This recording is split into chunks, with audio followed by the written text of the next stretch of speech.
Well, hello, friends and followers. This is Torrey Vent, getting ready to do part 6 of my series of marijuana related subjects. Things that may make you not want to do marijuana or get off of it if you do it.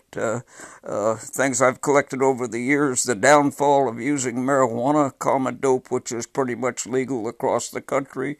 So, without any further ado, we're going to get into it here. Slide this out of the way. And then put the list up here. Yeah. Okay, one that I couldn't remember what it was. I'd done it last time and I couldn't remember it. Called Mama Cokers, and now I recall what that is. That's when you put hash oil into your Coke or your soda pop and drink it and get high that way. Okay, we'll get up here to column 6.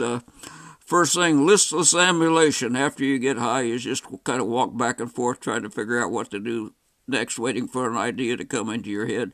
Of course, anything that affects your hearing affects your balance also, so you have poor balance and poor hearing. You lose about 20 decibels of hearing when you're really good and high. Then the shit-faced smile, everybody knows about that because that's the way people say, let's go get shit-faced, and that means let's go smoke some dope.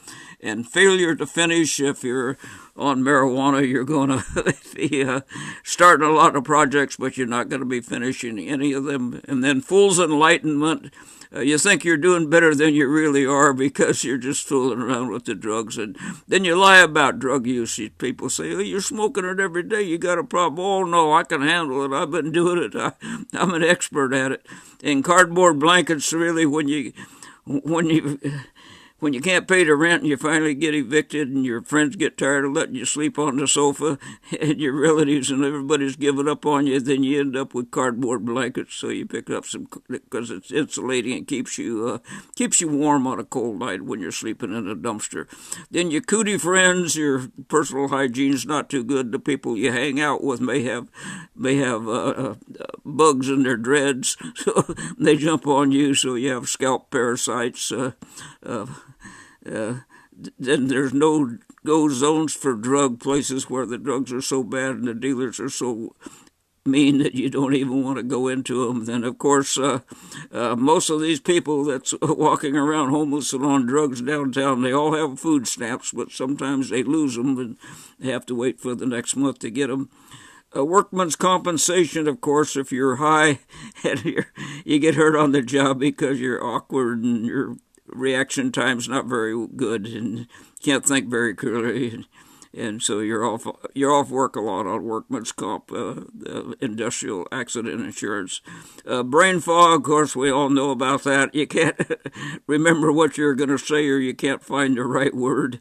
And then if you really get bad and it causes health problems and mental problems, then you can go down to the Social Security Administration, take a good lawyer with you, and they'll get you retired early as a drug addict. There's many of them going around getting that drug addict retirement, and then when they turn 65 or 67, they go on regular Social Security. But if they haven't worked, they won't get much. And then the boss is babysitting you on the job because he knows you're high and keeps correcting you so you don't make mistakes. And then if you have a landlord and you get in trouble because you're on drugs, and you call when you're down at the police station or the jail and they set your bail, you call your landlord because he knows if he doesn't get you out of jail and you don't go to work, he's not going to get your rent, so the landlord becomes your bail bondsman.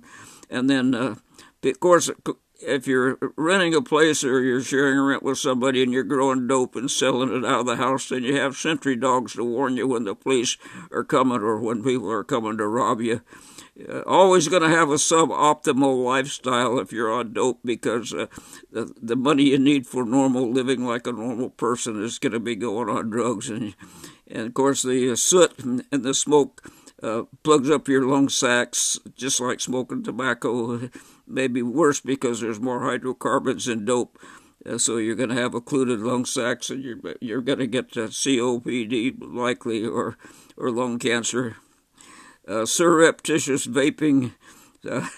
That's you carry a little vape stick in your pocket and you pull it out when you think nobody's looking and you take a puff on it.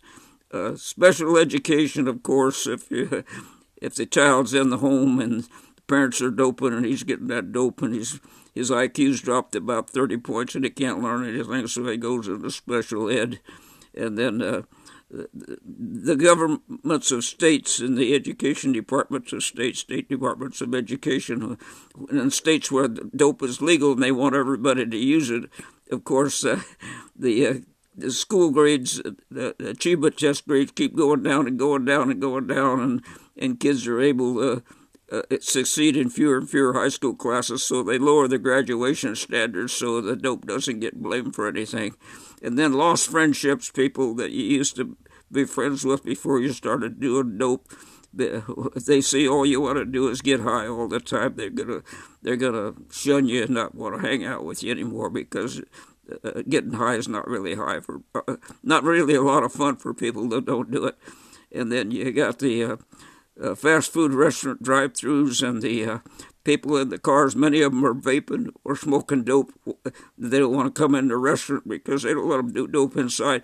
But there's a low-pressure area from the HVAC from the restaurant, and it sucks that dope into the window, the drive-through window, and it gets in the HVAC system and circulates throughout the restaurant. And then the people in the restaurant start getting minimally high, and they start going into marijuana monotone, and their throat gets dry. And then you've got dirges of dope zones. That's like when I drive down Marvin Road in the morning to head to McDonald's, and if I catch it at rush hour and there's bumper-to-bumper traffic, and I see those back windows down a little bit, and I start smelling dope, and I swear about half of the people going to work in the morning at Olympia, going down Marvin Road to Martin Way and whatnot, off the freeway, they're either vaping or smoking dope on the way to work because the boss won't let them do it when they get to work.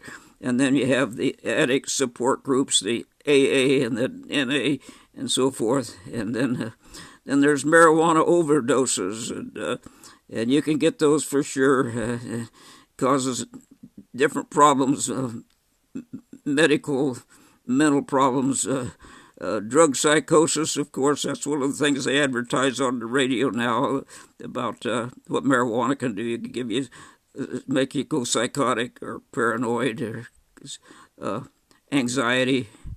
And then you get in trouble too much with the law, and the judge orders you into Narcotics Anonymous and tells you either go to NA and report back in or you go to jail.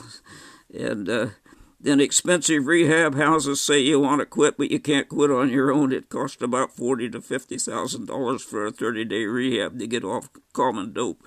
And then electricity thefts, people that rent places, they commonly hook onto the electric feeder cables before it reaches the meter and run lines to run their growing equipment in the bedrooms or whatever part of the house they're growing dope in, because they need dope and they need money, and that's all they know how to do. They might as well be doing the job they enjoy. And then we've got pulmonary hypertension. That's when you get deep vein thrombosis and your legs start swelling up. The left side of your heart's not working too well and not pumping blood to the lungs, so you get restricted restricted blood flow going to the lungs and coming back, and not enough pressure, so you have pulmonary hypertension, or high blood pressure in the pulmonary vein and artery. And then personal oxygen devices. You've seen those people going around with the little, the little blue or green canister with a clear nose, with a tube coming out of it, a plastic tube running up to their nose because their lungs are shot from doping and smoking, and they have got to get oxygen because the oxygen level will get so low they'll get lightheaded. And we got metastatic lung cancer. That's what you get from smoking. You get it from smoking dope too. I've had people that's on dope tell me, "Oh no, marijuana won't give you lung cancer. It actually cures your lungs because it's a medicine. Don't you know? You don't know anything. You should try it. You know, you if you don't try it, you can't talk about it because you don't know anything." And then you have altitude psychosis. That's when you see people that are new to the rainbow, and they go up at 10,000 feet in the Rocky Mountains, and the air gets thin and they're not getting enough oxygen, but they're also on dope. So the feeling they get from being low on oxygen, the headache and the lightheadedness and so forth, it makes them psychotic, and all they want to do is get out of there. I've seen that. And then we've got marijuana hyperemesis. Emesis means you throw up a lot, okay, and vomit. And people that are really heavy dopers and have a high level of THC in their blood all the time, they can't keep down food or liquid, and they're vomiting all the time. And they go into the emergency room, and they're low on liquid. They're dehydrated, and people have died from it. And that's about all I'm going to tell you for now. My camera's shaking, so thank you.